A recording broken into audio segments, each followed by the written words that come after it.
আল্লাহ সুবহানাহু ওয়া তাআলা পৃথিবী সৃষ্টির 50,000 বছর পূর্বে পৃথিবীতে যা ঘটবে তার সব কিছু লিখে রেখেছে। আব্দুল্লাহ বিন মাসউদ রাদিয়াল্লাহু তাআলা আনহু বলেন, মৃত্যু যেভাবে মানুষের দিকে দৌড়াচ্ছে, ধেয়ে আসতেছে, পৃথিবী বা সময় আমাদের থেকে পালিয়ে যাচ্ছে, আর কিয়ামত এবং মৃত্যু আমাদের দিকে ধেয়ে দৌড়ে দৌড়ে আসতেছে।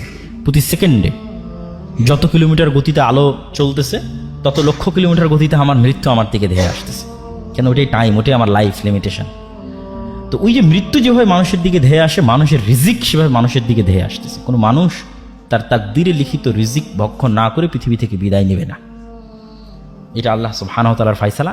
এই তাকদীরের বিশ্বাসটা আপনাকে কাজে দেবে হার্ড টাইম, কঠিন সময়। আর বাকি সময়ে আল্লাহর দয়া এবং আল্লাহর রহমত অনুসন্ধানের জন্য জান প্রাণ বাজি রেখে চেষ্টা করতে হবে। আর কে তাকদীরের একটা হাদিস বলতে চেয়েছিলাম, রাসূলুল্লাহ সাল্লাল্লাহু আলাইহি ওয়াসাল্লাম বলেছেন, পৃথিবী সৃষ্টির 50,000 বছর পূর্বে আল্লাহ সুবহানাহু ওয়া তাআলা পৃথিবীতে যা যা ঘটবে তার সকল কিছুর তাকদীর তিনি লিখে রেখেছেন।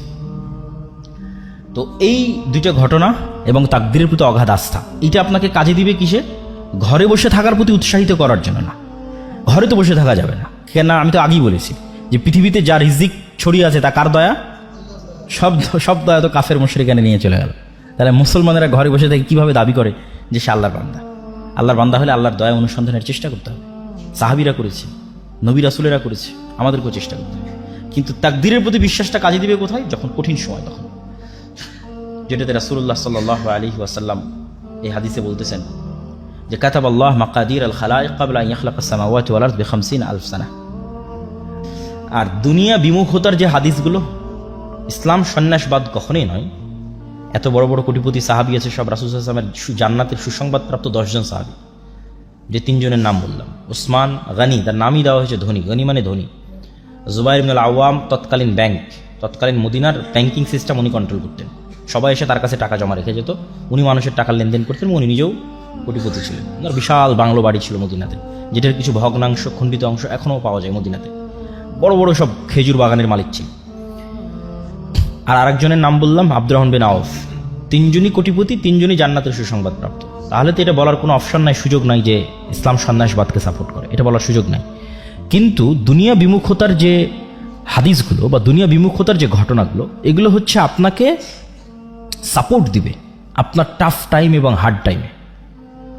যখন আপনি সকল কিছু হারিয়ে ফেলতেছেন, উত্থান পতন আছে, পতনের দ্বার প্রান্তে দাঁড়িয়ে আছেন, তখন আপনি হতাশ হবেন না যদি রাসূল সাল্লাল্লাহু আলাইহি ওয়াসাল্লামের যে দুনিয়া বিমুখতার হাদিসগুলো আপনার জানা থাকে, তাকদীরের যে হাদিসগুলো সেগুলো যদি জানা থাকে, তাহলে আপনার সামনে যতই কঠিন সময় আসুক আপনি হতাশ হবেন না। এইটা হলো এটার বেনিফিট। মানুষ তো চেষ্টা করতেই থাকবে, চেষ্টা করাটাই মানুষের কাজ। কিন্তু যখন হার্ড টাইম আসবে তখন সে তাকদীরের কথা স্মরণে রাখবে, রাসূল সাল্লাল্লাহু আলাইহি ওয়াসাল্লামের দুনিয়া বিমুখ আচরণগুলোর কথা স্মরণে রাখবে। তো আল্লাহর নবীর দুনিয়া বিমুখ আচরণের 2টা হাদিস বলে এবং তাকদীরের একটা হাদিস বলে আমার বক্তব্য শেষ করব। রাসূল সাল্লাল্লাহু আলাইহি ওয়াসাল্লামের দুনিয়া বিমুখ আচরণের 2টা ঘটনা। একদিন একজন মেহমান আসছে, আমি শুধু বাংলা বলে যাচ্ছি, হাদিস সহিহ। একদিন একজন মেহমান আসছে আল্লাহ নবীর কাছে, এসে বলতেছে যে আমার রাস্তাঘাটে আমি সব কিছু হারিয়ে ফেলেছি, আমার একটু খাবারের ব্যবস্থা করতে হবে। এই 2টা ঘটনা আপনাদের খুব মনোযোগ দিয়ে শুনতে হবে, আমাদের বক্তব্য শেষ। খাবারের ব্যবস্থা করতে হবে। আল্লাহ নবী লোক পাঠালেন তার স্ত্রীদের ঘরে, কিছু আছে কিনা খাবারের। তো ইন্ডিভিজুয়াল প্রত্যেকটা স্ত্রী এই অ্যান্সার দিয়েছে, ওয়াল্লাযী বা'আসাকা বিল হক, হে মুহাম্মদ সাল্লাল্লাহু আলাইহি ওয়াসাল্লাম, যে আল্লাহ আপনাকে সত্য নবী করে পাঠিয়েছে, সেই আল্লাহর শপথ করে বলতেছে আমাদের বাড়িতে পানি ছাড়া খাবার দেওয়ার মতো কিছু নাই। তো তিনি হচ্ছেন তৎকালীন বিশ্বের সর্বশ্রেষ্ঠ মানব, সকল যুগের সর্বশ্রেষ্ঠ মানব। তার বাড়িতে মেহমান এসেছে, মেহমানকে খাওয়াবেন, খাওয়ানোর মতো তার কোনো স্ত্রীর বাড়ি থেকে এ আনসার আসতো না যেখানে একটা খেজুরের দানা আছে তাকে খাওয়াবে খাবার হিসেবে দেওয়া যায়, বা আটা আছে সেটিতে রুটি তৈরি করে দেওয়া যায়, বা গোস্ত আছে দেওয়া যায়। সবাই বলেছে তাদের বাড়িতে শুধু পানি আছে, আর দেওয়ার মতো কিছু নেই। তো আল্লাহ নবী কি করবেন? তখন তিনি সালাতের পর সাহাবীদের বললেন, আচ্ছা কেউ কি আছো তোমরা আজকে একজন মেহমানের দায়িত্ব নিতে পারবা? তখন আবু তালহা বলতেছে রিস্ক নিয়ে, সেও আসলে ইন ডিটেলস জানে না, কিন্তু আল্লাহ নবীর এই অসহায় অবস্থা দেখে সে রিস্ক নিচ্ছে। আবু তালহা বলছে, আল্লাহ নবী ঠিক আছে, আমি আপনার মেহমানের দায়িত্ব নিচ্ছি। তো আবু তালহা কোনো প্রকার যাচাই বাছাই না করি সে কিন্তু মেহমান কিনে বাড়িতে চলে গেছে। বাড়িতে গিয়ে স্ত্রীকে বলতেছে যে আচ্ছা আজকে তো আল্লাহ নবী আমাকে একটা কাজ চাপিয়ে দিয়েছে, একজন মেহমানের দায়িত্ব আমার উপর দিয়েছে, বাড়িতে কোনো খাবার আছে? তখন আবু তালহার স্ত্রী বলতেছে, বাড়িতে তো বাচ্চাদের খাবার ছাড়া কোনো খাবার নাই, মানে ছোট 2-3টা বাচ্চা আছে, সেই 2-3টা বাচ্চাকে যে খাবার দিবে ওই খাবারটা ছাড়া কোনো খাবার নেই। তাহলে এখন করণীয় কি? তখন 2 স্বামী স্ত্রী মিলে পরামর্শ করেছে যে ঠিক আছে, এক কাজ করো, বাচ্চাদের খাবার না খাওয়াইয়েই ঘুম পাড়িয়ে দাও, বাচ্চাদের খাবার খাওয়ায়ও না, তাদেরকে না খাওয়াই ঘুম পাড়িয়ে দাও। আর মেহমানের সাথে তো মেজবানকে বসতেই হয়, মানে যাকে আপনি মেহমানদারি করাবেন আপনার বাড়িতে, যদি তাকে আপনি না বসেন সে তো অকওয়ার্ড ফিল করবে, বিব্রত বোধ করবে। তাহলে আমরা যখন একসাথে মেহমানের সাথে খেতে বসবো তখন কৌশলে বাতিটা নিভিয়ে দেওয়া হবে, স্বামী স্ত্রীর প্ল্যান। কৌশলে যখন বাতি নিভিয়ে দেওয়া হবে তখন আমরা খাওয়ার অভিনয় করতে থাকবো, কিন্তু আসলে আমরা খাবো না। কেন, বাচ্চাদের খাবার অনেক অল্প স্বল্প খাবার, যদি আমরাও দুইজন বাতি জ্বালিয়ে সেটার সাথে অংশগ্রহণ করি তাহলে মেহমানের খাবার বলে আর কিছু বাকি থাকবে না। তাহলে বাচ্চাদের ঘুম পাড়িয়ে দেওয়া হলো এবং স্বামী স্ত্রী দুইজন বাতি নিভিয়ে খাবারের অভিনয় করলো, আর মেহমান খাবার গ্রহণ করলো। পরের দিন রাসূলুল্লাহ সাল্লাল্লাহু আলাইহি ওয়াসাল্লাম বলতেছে, আবু তালহা তুমি কি করেছো? আল্লাহ তোমার উপর অনেক সন্তুষ্ট হয়েছে। তো কি করেছেন? তো এই ঘটনা। তো এটার থেকে আমাদের শিক্ষা কি? যে ওই যুগের যারা সর্বশ্রেষ্ঠ মানব তাদের এটি জীবন হিস্ট্রি এবং কালচার বলা হচ্ছে। সুতরাং আমি যদি আমার লাইফে এরকম কখনো কঠিন সময় ফেস করি তাহলে অবশ্যই তখনকার চেয়ে খারাপ হবে না। তো ওই জন্য কনফিডেন্স রাখতে হবে। আরেকটা ঘটনা, যে দুটো ঘটনা বলতেছে, আরেকটা ঘটনা, একদিন রাসূল সাল্লাল্লাহু আলাইহি ওয়াসাল্লাম বাড়ি থেকে বের হয়েছে, এটা সহিহ হাদিসের ঘটনা, সঠিক ঘটনা। তো ভর দুপুরে বের হয়েছে, রাস্তার মধ্যে দেখেন আবু বকর রাদিয়াল্লাহু তাআলা আনহু বাড়ি থেকে বের হয়েছে। তো দুইজন পরস্পরকে জিজ্ঞেস করতেছে, কেন এই ভর দুপুরে? আপনি তো জানেন সৌদির গরম কি ভয়ঙ্কর, ভর দুপুরে কেন বাড়ি থেকে বের হয়েছে? তো দুইজনই পরস্পরের কাছে জানাজানি হলো যে তারও বাড়িতে কোনো খাবার নাই, এই জন্য খাবারের অনুসন্ধানে বের হয়েছে। মুহাম্মদ সাল্লাল্লাহু আলাইহি ওয়াসাল্লামের বাড়িতেও কোনো খাবার নাই, উনি খাবারের অনুসন্ধানে বের হয়েছে, যে কোথাও খাবারের ব্যবস্থা করা যায় কিনা। কিছু দূর হাঁটার পর দেখা যাচ্ছে ওমর রাদিয়াল্লাহু তাআলা আনহু রাস্তায়। আপনি কি জন্য বের হয়েছেন? উনিও, ওনার বাড়িতেও কোনো খাবারের ব্যবস্থা নেই, উনিও খাবারের অনুসন্ধানে বের হয়েছে। অথচ এনারা পরবর্তীতে অর্ধ পৃথিবীর শাসক। তাহলে ক্ষুধার্ত অবস্থা থেকেও অর্ধ পৃথিবী জয় করা যায়, ঠিক আছে? যখন তাদের কাছে কিছু নাই, ক্ষুধার্ত অবস্থায় মানুষের বাড়ি বাড়ি খাবার খুঁজে বেড়াচ্ছে, সেখান থেকে তারা অর্ধ পৃথিবীর শাসক হয়েছে। তো তাদের মতো করুণ এবং কঠিন অবস্থা আমাকে এবং আপনাকে ফেস করতে হয়নি, হচ্ছে না, হয়তো হবেও না। সুতরাং বড় স্বপ্ন দেখতে সমস্যা কি? হাদিসটা শেষ করি, ঘটনাটা শেষ করি। দুইজন মিলে এক আনসারির বাড়িতে গেলেন। আনসারিরা যেহেতু আগে থেকেই তাদেরই জমি জায়গা, মদিনা মানে তাদের জমি জায়গা, তাদের বাগান, তাদের সব কিছু। এনারা তো আসছে মক্কা থেকে হেল্পলেস অবস্থায়। যদি মক্কায় থাকতো হয়তো এতটা করুণ অবস্থা হতো না, কেন মক্কায় তাদের জমি জায়গা আছে, তাদের বাড়ি ঘর আছে। তো প্লেস চেঞ্জ করলে অবশ্যই মানুষ এই প্রবলেমগুলো ফেস করে। তো আনসারি সাহাবী অত্যন্ত খুশি হয়েছে আজকে আল্লাহ নবী তার বাড়িতে আসছে। আমাদের গ্রামেও যেমন ভালো কোনো মেহমান যায় তখন কিন্তু বাড়ির আমাদের মায়েরা বড় মোরগ বা ভালো যে মুরগি থাকে সেটা কিন্তু জবাই করে, এটা টেন্ডেন্সি, কালচার। তো আনসারি সাহাবী আল্লাহ নবীকে দেখে তাড়াহুড়া করে খেজুরের পুরো থোকা পেড়ে আল্লাহ নবীর সামনে রেখে বলতেছে, ওখানে কাঁচা আছে পাকা আছে খান। তাড়াতাড়ি বাড়ি থেকে ছুরি বের করে নিয়ে ছাগল জবাই করতে চলে গেছে, যে আজকে আল্লাহ নবী তার বাড়িতে আসছে, সে ছাগল জবাই করে রান্না করে খাওয়াবে।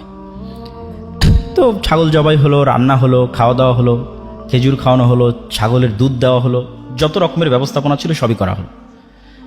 শেষ করে এখন যখন ফিরে আসতেছেন তখন রাসূলুল্লাহ সাল্লাল্লাহু আলাইহি ওয়াসাল্লাম আবু বকর এবং ওমরকে বলতেছে, তোমরা বাড়ি থেকে বের হয়েছিলে ভরা পেটে, আর এখন খালি পেটে, আর এখন তোমরা বাড়িতে ফিরে যাচ্ছ ভরা পেটে। সুম্মা লা তুসআলুন্না ইয়াওমাইদিন আনিন নাঈম, এটা কোরআনের আয়াত। আল্লাহর নবী পড়লেন তাদের সামনে, কিয়ামতের মাঠে এই নিয়ামত সম্পর্কে আল্লাহ তোমাদের জিজ্ঞেস করবে, যে তোমরা আজকে খালি পেটে বাড়ি থেকে বের হয়েছিলে, আল্লাহ তোমাদের ভরা পেটে বাড়িতে ফিরে যাওয়ার সুযোগ করে দিয়েছে, এই নিয়ামত সম্পর্কে আল্লাহ জিজ্ঞেস করবে। তোমরা আল্লাহ সুবহানাহু তাআলার রহমত, বরকত ছড়িয়ে ছিটিয়ে থাকা রিজিক তোমরা অনুসন্ধান করো। ফাইদা কুদিয়াতিস সালাত ফান্তাশিরু ফিল আরজ ওয়াবতাগু মিন ফাজলিল্লাহ, যখন সালাত শেষ হয়ে যায় তখন তোমরা সমগ্র পৃথিবীতে ছড়িয়ে পড়ো, কেননা পৃথিবীর প্রত্যেকটা ইঞ্চি জায়গাতে আল্লাহ সুবহানাহু তাআলার রিজিক ছড়িয়ে ছিটিয়ে আছে। আল্লাহ সুবহানাহু তাআলার ছড়িয়ে ছিটিয়ে থাকা সেই রিজিক অনুসন্ধান করার জন্য তোমরা চেষ্টা করো। আর এক আয়াতে আল্লাহ সুবহানাহু ওয়া তাআলা বলেন, হুয়াল্লাযী জাআলা লাকুম ফামশু ফি মানাকিবিহা ওয়া কুলু মির রিজকিহি, দুনিয়ার মানুষ, এই জমিনে আল্লাহ রিজিকের সকল সিস্টেম দিয়ে রেখেছে। ফামশু ফি মানাকিবিহা, তোমরা এই জমিনের প্রত্যেকটা ইঞ্চি ইঞ্চি জায়গায় অনুসন্ধান করো, চলো, চেষ্টা করো। ওয়া কুলু মির রিজকিহি, এবং রিজিক বের করে নিয়ে আসার চেষ্টা করো। আমরাও দেখতে পাই যে আমাদের চারিপাশে কত রিজিকের রাস্তা, কিন্তু লোকলজ্জার ভয়ে, যেটা কেউ বললো এখানে বক্তা যে সামাজিক ট্যাবু, সেটির ভয়ে আমরা হয়তো একটা নির্দিষ্ট মাধ্যমকেই মনে করেছি এটি রিজিকের মাধ্যম, কোথাও আমার জব হবে, চাকরি হবে, এটি রিজিক। তো আসলে রিজিকের মাধ্যম লিমিটেড নয়, মানুষ চেষ্টা করলে অবশ্যই রিজিক পাবে, এবং চেষ্টা করবে কোন নিয়াতে সেটিও আমরা তুলে ধরলাম আপনাদের সামনে, যে চেষ্টা করবে এই নিয়াতে যে পৃথিবীতে যত রিজিকের ব্যবস্থাপনা আছে এগুলো সব কার দয়া, কার রহমত? আল্লাহর রহমত, আল্লাহর দয়া। ওইটা থেকে যখন আপনি বিমুখ থাকছেন, আপনি অহংকারী। মানে আপনি জানেন যে এখানে একটা টাকা হালাল উপায়ে ইনকামের রাস্তা আছে, বাট আপনি করছেন না, মানে আপনি অহংকারী। আপনি আল্লাহর দয়াকে অবমূল্যায়ন করছেন, আল্লাহর রহমতকে অবমূল্যায়ন করছেন। এবং এটি নবীদের চিন্তা চেতনা ছিল। যেমন আইয়ুব আলাইহিস সালাতু ওয়াস সালাম একবার গোসল করছিলেন, তখন স্বর্ণের বৃষ্টি হচ্ছিল। তিনি গোসল বাদ দিয়ে স্বর্ণ কুড়াতে গেছেন। আল্লাহ বলছে, আইয়ুব, আমি কি তোমাকে ধনী করিনি যে তুমি স্বর্ণ কুড়াতে গেলে? তো আইয়ুব আলাইহিস সালাম উত্তরে বলতেছে যে আমি ধনী এই জন্য স্বর্ণ কুড়াবো না, এই সেন্স থেকে তো আমি যাইনি। আমি গেছি এই সেন্স থেকে যে আমি যদি সমগ্র পৃথিবীর মালিকও হই, যে এই মুহূর্তে সারা পৃথিবীর সকল ধন সম্পদের মালিক আমি একাই, তারপরেও যদি স্বর্ণের বৃষ্টি হয় তো আমি ওইটা কুড়াতে যাব, কেননা এটা কার দয়া? আল্লাহর দয়া। আর ওইটার থেকে আমি দূরে থাকবো, মানে আমি আল্লাহর দয়াকে অবমূল্যায়ন করতেছি। এই সেন্স থেকে দাউদ, সুলাইমান, আব্দুর রহমান বিন আউফ, জুবাইর ইবনুল আওয়াম, উসমান গনি, উসমান ইবনে আফফান, তারা পৃথিবীর কোটিপতি ছিলেন। দাউদ এবং সুলাইমানের মতো ধনী পৃথিবীতে আগেও কোনোদিন আসেনি, ভবিষ্যতেও কোনোদিন আসবে না। তারা এতটা ধন সম্পদের মালিক ছিলেন। তো এতটা ধন সম্পদের মালিক হওয়ার পিছনে তাদের মূল থিওরি এটিই ছিল যে তারা ছিলেন শাকুর, শুকরিয়া আদায়কারী। তারা অহংকারী ছিলেন না, যে না ধন সম্পদ আহরণের পূর্বে অহংকারী ছিলেন, না ধন সম্পদ আহরণের পরে অহংকারী হয়েছে। এটাই লং টাইম সম্পদ মেনটেন করার একমাত্র উপায়। ধন সম্পদ আহরণের আগেও অহংকারী হওয়া যাবে না, ধন সম্পদ আহরণের পরেও হওয়া যাবে না। তাহলেই দীর্ঘদিন ধন সম্পদ আপনার কাছে থাকবে। এই দুইটার ব্যাখ্যাটা কি? ধন সম্পদ হওয়ার আগে অহংকারী হওয়া যাবে না মানে এমন কোনো কাজ, হালাল কাজে ইনকাম হইতে পারে, সেটাকে ছোট চোখে দেখে পিছিয়ে থাকা হবে না। যে কোনো হালাল কাজকে যখন আপনি ছোট চোখে দেখে পিছিয়ে থাকবেন, তখন আপনি অবশ্যই অহংকারী, এই জন্য পিছিয়ে আছেন, এবং এই জন্য আপনি সাকসেসফুল হতে পারছেন না। আর দ্বিতীয় সেটি হচ্ছে ধন সম্পদ হওয়ার পরে অহংকারী হওয়া যাবে না। আল্লাহ সুবহানাহু ওয়া তাআলা বলেন, ইন্নাল ইনসানা খুলিকা হালুআ, আমি মানুষকে দুর্বল করে সৃষ্টি করেছি। ওয়া ইযা মাসসাহু শাররু জাজুআ, যখনই বিপদ আপদ মানুষকে ঘিরে ধরে সে হতাশ হয়ে যায়। ওয়া ইযা মাসসাহুল খায়রু মানুআ, আর যখনই টাকা পয়সা বেশি হয়ে যায় অহংকারী এবং কৃপণ হয়ে যায়। তাহলে এই যে মানুষের দুইটা ডাইমেনশন, যে যখন চারিদিকে বিপদ ভীত সন্ত্রস্ত, যখন চারিদিকে টাকা পয়সা কৃপণ অহংকারী, এই দুটাই আল্লাহ অপছন্দ করেছে। এটা দুর্বল ব্যক্তিত্বের পরিচয়ক। আর শক্তিশালী পার্সোনালিটির পরিচয় কি? চারিদিকে বিপদ আপদ দেখলেও সে ভীত সন্ত্রস্ত হয় না, হতাশ হয় না, তার সৃষ্টিকর্তা আল্লাহর প্রতি ভরসা রাখে। আবার যখন কোটি কোটি টাকার মালিক হয়, তখনও সে অহংকারী, পাপাচারী, অপচয়কারী হয় না, তখনও সে তার ন্যায় নিষ্ঠা বজায় রাখে। এই ব্যক্তিত্ব অর্জন করতে পারলে আপনার ধন সম্পদ আপনার কাছে দীর্ঘদিন কন্টিনিউ করবে। সম্মানিত উপস্থিতি, আমি আমার বক্তব্যকে দীর্ঘায়িত করতে চাই না। রিজিক অন্বেষণের প্রতি উৎসাহিত করতে গিয়ে একটি ছোট্ট ঘটনা বলে আমার বক্তব্য শেষ করবো ইনশাল্লাহ। আব্দুর রহমান বিন আউফ যখন মক্কা থেকে হিজরত করেন, তখন অত্যন্ত খালি, জীর্ণ শীর্ণ, রিক্ত হস্তে মক্কা থেকে মদিনায় গেছেন। মদিনায় যাওয়ার পর তিনি এক আনসারি মানে সাহায্যকারী, ইনভেস্টর, বেশিরভাগ আনসারি ছিল ইনভেস্টর, আর বড় বড় ব্যবসায়ীরা সব ছিল মক্কা থেকে আসা। কেননা by default, by nature, by born মক্কার কুরাইশরা হচ্ছে বিজনেসম্যান। যেটা আপনারাও জানেন যে আমাদের নবীর স্ত্রী খাদিজা রাদিয়াল্লাহু তাআলা আনহা অনেক বড় বিজনেসম্যান। আল্লাহর নবী তার বিজনেসের দায়িত্ব পালন করেছে, তিনিও বিজনেস বোঝেন। ঠিক আছে, বদরের যুদ্ধ হলো কেন? আবু সুফিয়ানদের কন্টিনিউয়াস বিজনেস চলতো সিরিয়ার সাথে। ওই বিজনেস যে রুটটা ছিল, ওই রুটটা আল্লাহ নবী ব্লক করে দিয়েছিল। কেননা রাসূল সাল্লাল্লাহু আলাইহি ওয়াসাল্লামের সাথে আবু সুফিয়ানদের যে দ্বন্দ্ব ছিল, এটা শুধু ধর্মীয় দ্বন্দ্ব ছিল না। ঠিক আছে, এটার মধ্যে টাকা পয়সা সম্পৃক্ত ছিল, দুনিয়া সম্পৃক্ত ছিল, পাওয়ার সম্পৃক্ত ছিল। আপনারা অবশ্যই জানেন যে মক্কা হচ্ছে এদিকে পশ্চিম, না পশ্চিম তো এইদিকে নাকি? মক্কা হচ্ছে এই পাশে, আর মদিনা হচ্ছে এই পাশে, আর এখানে হচ্ছে সিরিয়া। তো মক্কায় হচ্ছে কুরাইশরা থাকে, তারা সমুদ্রের ধার দিয়ে, লোহিত সমুদ্রের ধার দিয়ে সিরিয়াতে বিজনেস করে।